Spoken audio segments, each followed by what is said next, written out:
Welcome to Point of View. I'm Pastor Josh Barnes. This is Justin Barnes. This is the show where we're unashamed to look at political, cultural, social, and even theological issues from a biblical worldview. We do that because Jesus died on the cross, rose from the dead, and he said the Bible's true. And we can't be right about issues if we disagree with the Bible, if the Bible's true. So that's the biblical worldview. That's all of it in a nutshell. Why it's important anyway.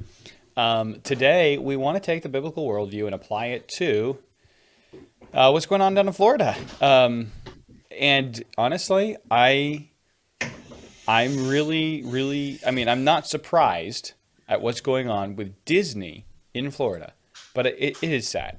There's just no question. We're going to talk about how Disney is responding to what they call the "Don't Say Gay" bill from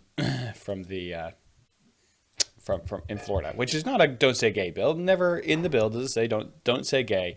But Justin, have you heard about how Disney is now responding to Ron DeSantis and signing this bill? I know they've been making a lot of stink about it, and I know that there's been a lot of talk, about them condemning the bill and whatnot.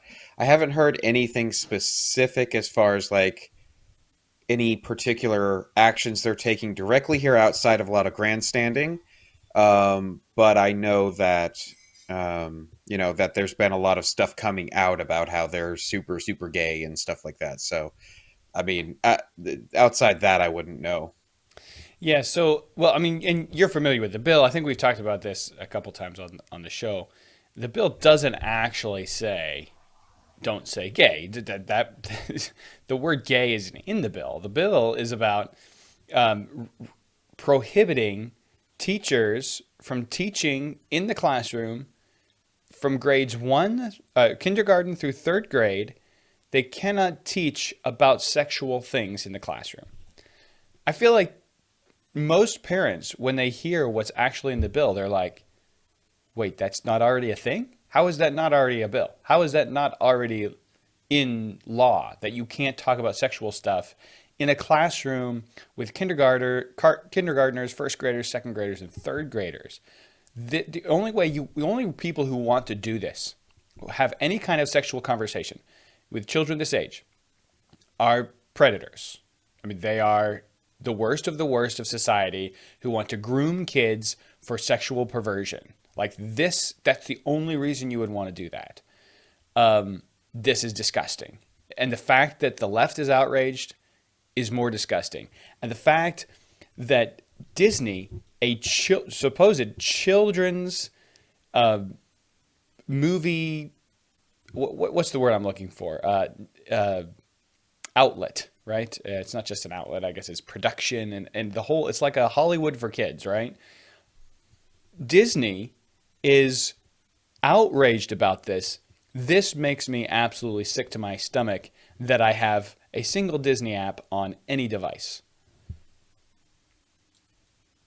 But anyway, so if I was leaving that open because you wanted to say throw No. I have hated Disney for a while now. Once they took over Star Wars and I saw what was happening, I was like, this isn't going in a good direction. But that wasn't necessarily a moral thing, whereas this is like, Yeah. they're just evil. Got it. Okay. Yeah, producing whatever you think of the quality of the entertainment that they produce,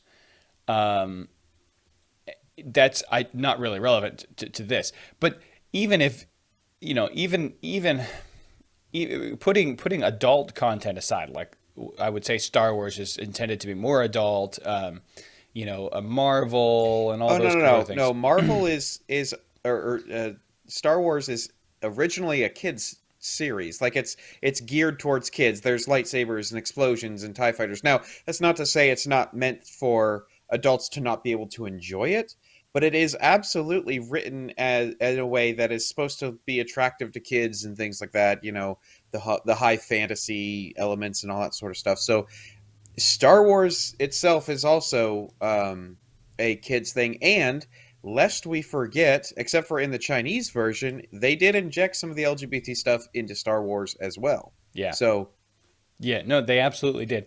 But to be clear, when they came out for this bill, we're going to actually talk about some of the things they said they had an all hands on deck meeting, I guess. So like all hands, everyone had to be there type of a meeting about what was going on in this bill and how they could respond by affirming the LGBTQ agenda. This is, and they even said so right out. We're gonna play a few videos, um, some videos from their private meeting that were leaked, and you're gonna see some of this stuff. Justin, one of the I tend to like Disney. I just like the content that they put out. I think is entertaining. It's just certainly not the best stuff out there. I tend to enjoy some of their stuff, and I was actually looking forward very much actually to the new Pixar movie about Buzz Lightyear. Only it's not about Buzz Lightyear, the toy. It's about Buzz Lightyear, the guy, right?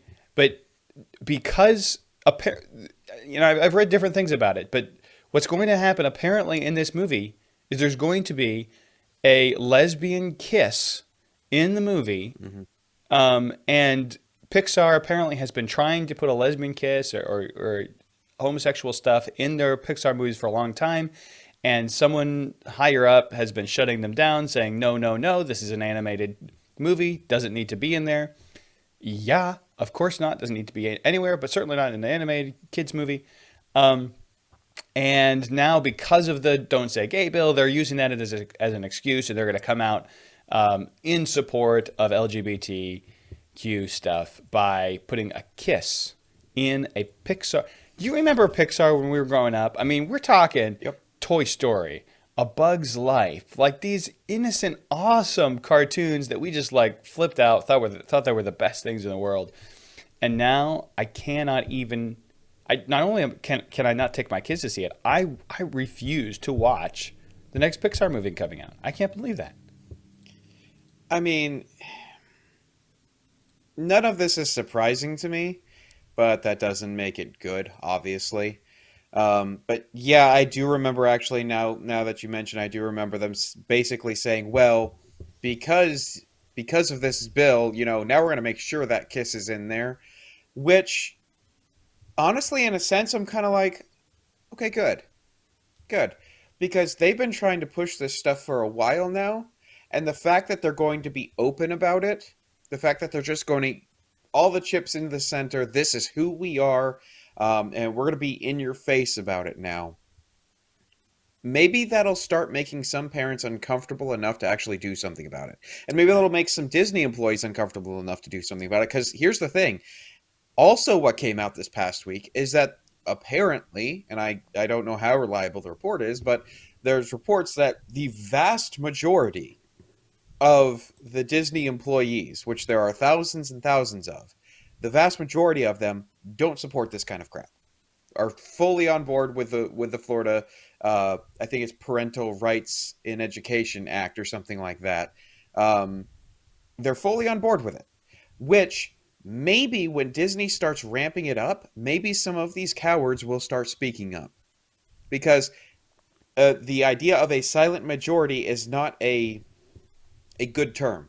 That's not a compliment. It's a disgrace.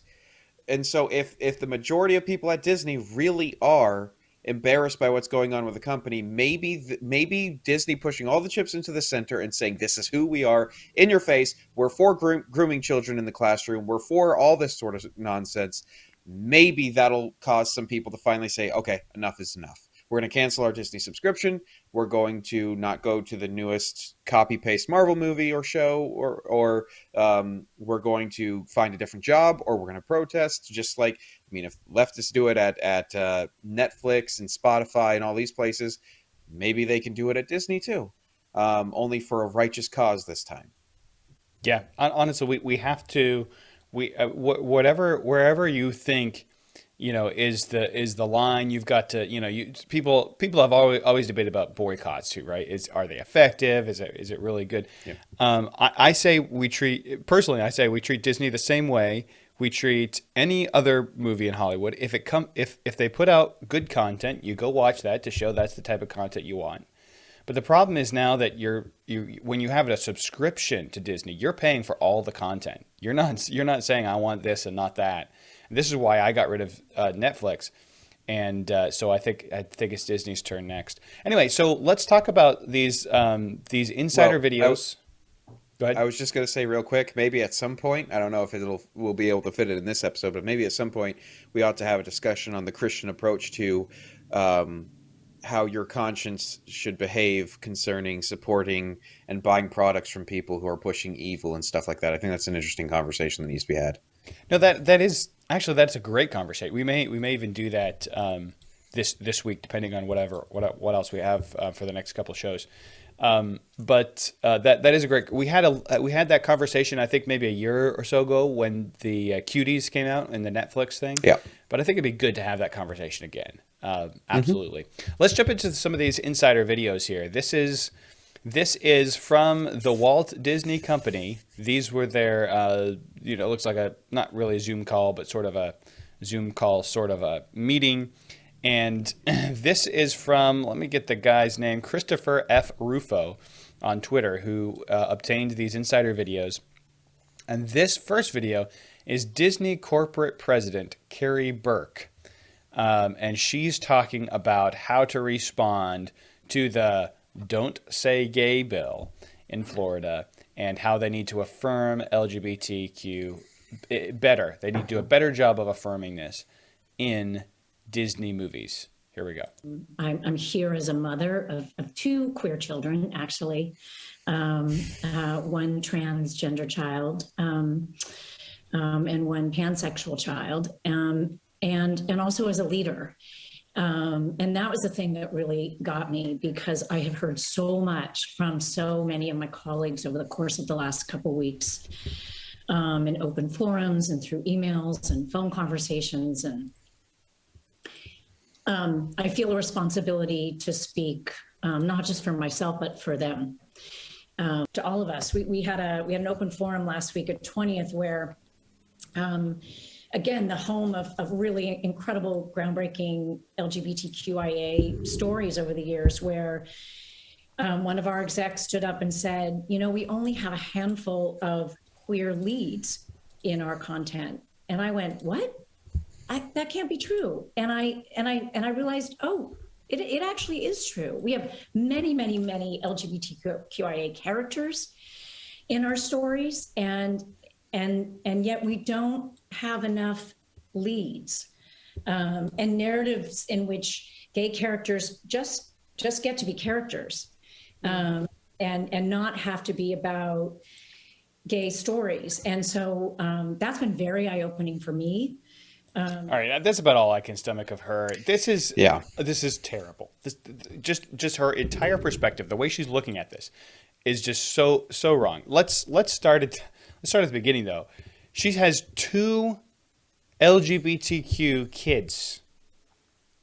She's a predator. She is grooming her children sexually. This is not how mothers are supposed. This is wrong. It's far worse than that though. She said she has a transgender child and a pansexual child. Transgender children don't know what that means. You cannot tell me that someone under the age of, 12, 15, something like that, knows anything about what it means to be a man, to be a boy, not to mention to be the opposite gender. I mean, I don't even know what it means to be a woman, to be honest with you, as I don't have that experience. I am a man. I know my biology. I know what God created me to be. So there's no way any kid has any concept of transgenderism. But pansexual?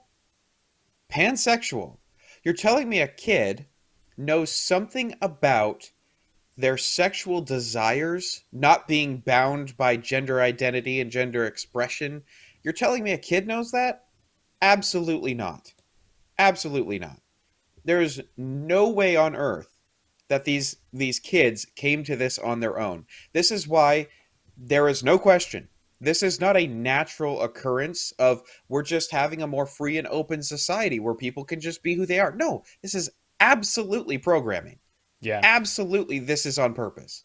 Yeah, 100%. It's sickening, it's disgusing. And she is a leader in the Disney company. She's put on a stage to talk to everyone about more transgender stuff and more of this. She's groomed her own children to sexuality, to even talk about sexuality, let alone pansexual or any of that kind of stuff. To have them even decide that, this is so far gone, because Justin, normally we're talking about, splitting, not really splitting hairs, but getting down to like in depth on a scriptural thing. And what does the Bible say about this? But we are so many levels beyond that. It's ridiculous. It's not just that it's wrong to be pansexual, right? Which is clearly sinful. But you don't even need to know that it is wrong to convince a kid that they're pansexual, or to even talk about the concept of pansexuality to a child. This is wrong. She should be put in jail in a sane society, but instead here she is. She's running the Disney corporate, or not running the whole thing, but she's in leadership in the Disney company. And this is a company that's designed to entertain, educate, groom, apparently, children. This is unacceptable. We have to say that I will have no part in this. This is what I think we have to say as Christians. Yeah, and this is where I think it's good news.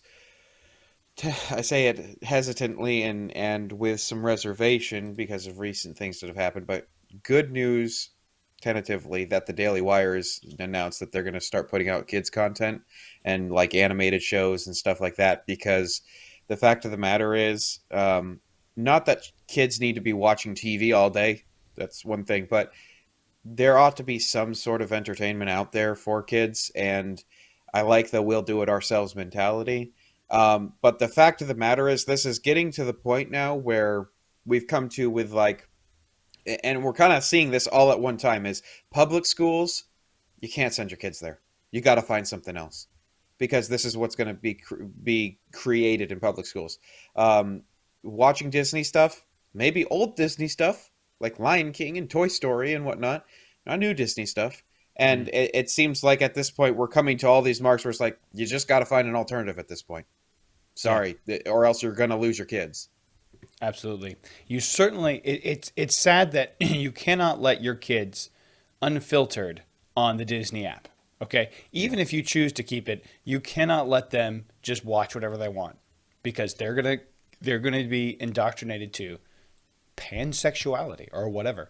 This next clip is Vivian Ware, and she's giving updates about the park and how the park is adjusting to accommodate LGBTQ persons.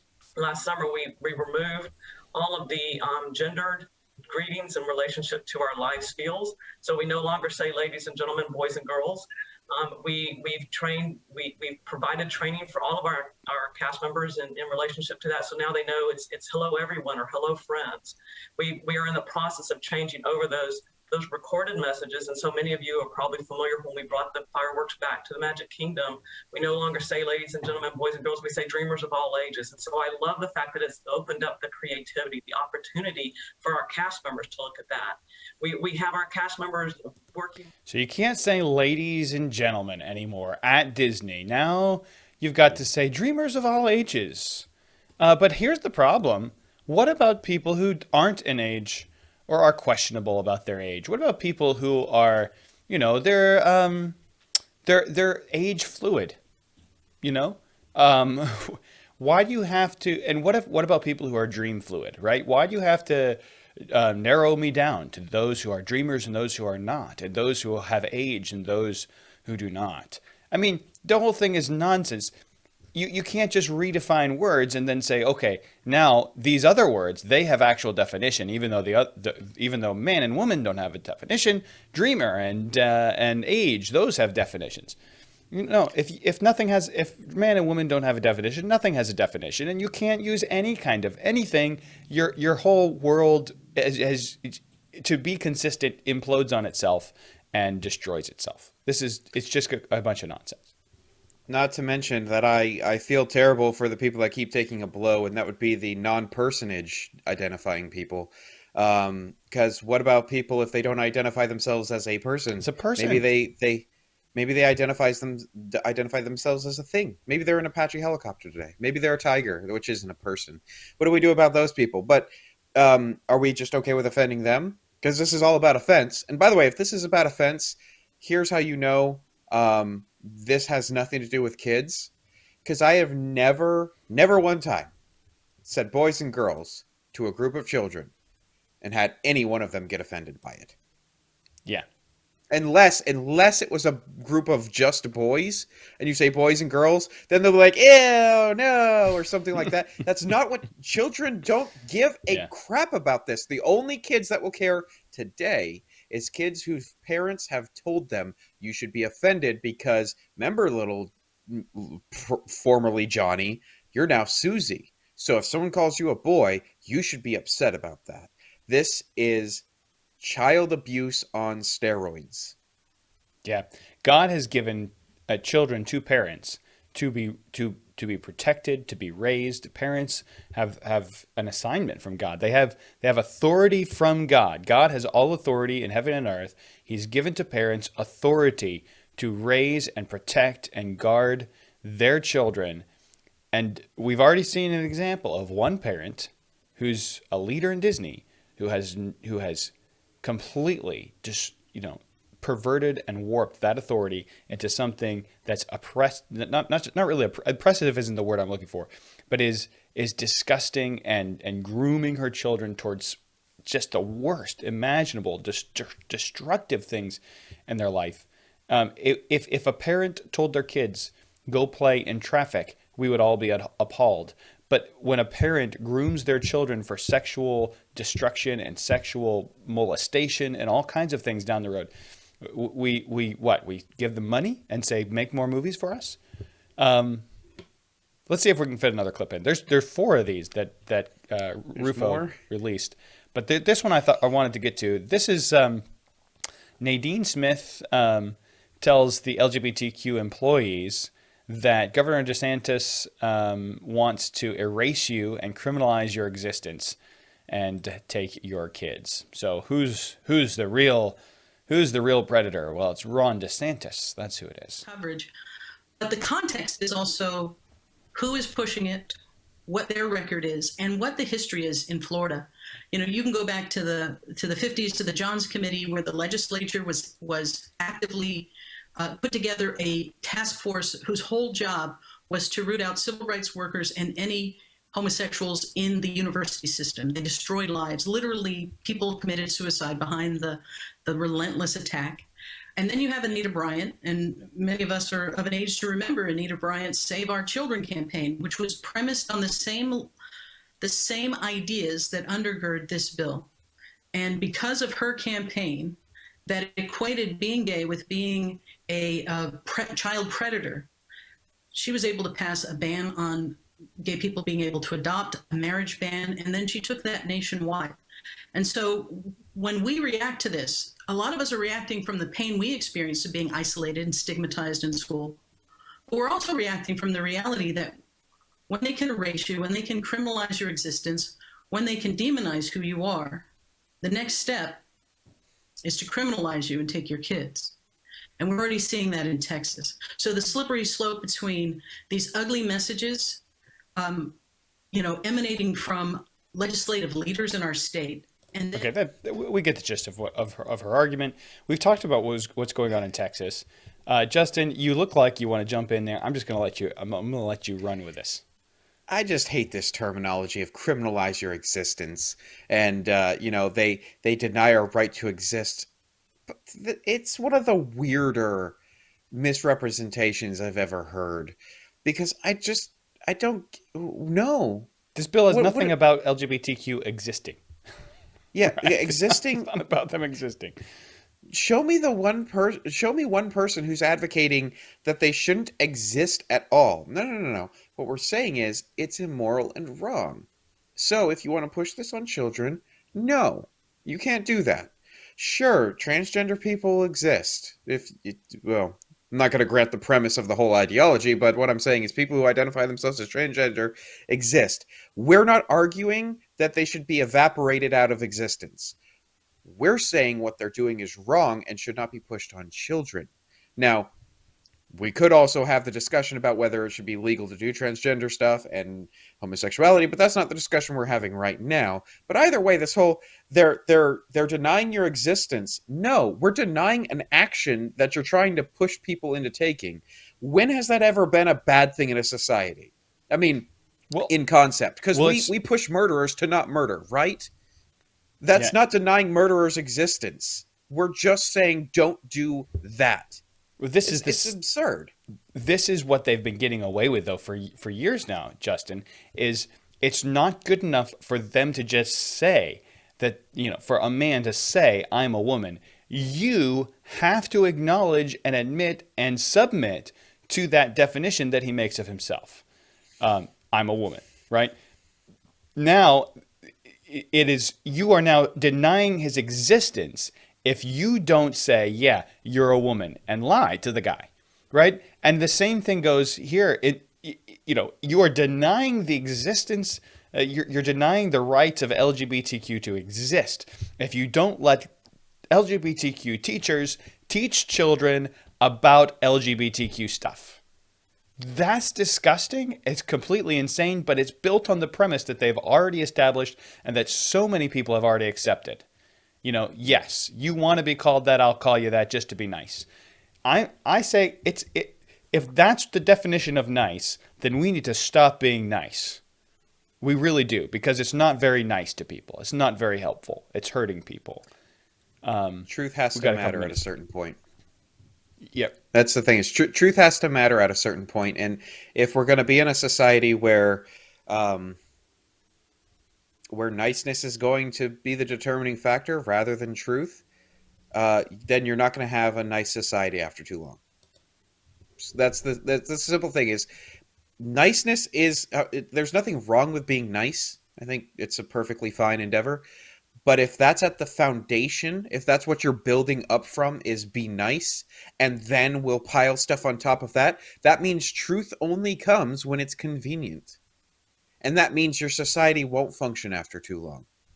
Because, by the way, there's going to be some people who are going to refuse to ignore the truth. So, nice, good, but not a foundation. Niceness comes after truth, when truth allows nice, not the other way around. Yeah, and really, honestly, I think nice should be defined as those things that are good for people. It is nice for you to. It is nice for you to tell somebody, hey, you need to stop that. You're about to kill yourself. If they're pointing a gun at their face, right? So, right. I mean, it is a nice thing to stop somebody from playing Russian roulette, right? This is still nice, even though it doesn't make them feel good. And we've kind of defined nice as making people feel good, and that's not nice. That's all the time we got for today, though. We'll see you next time on Point of View.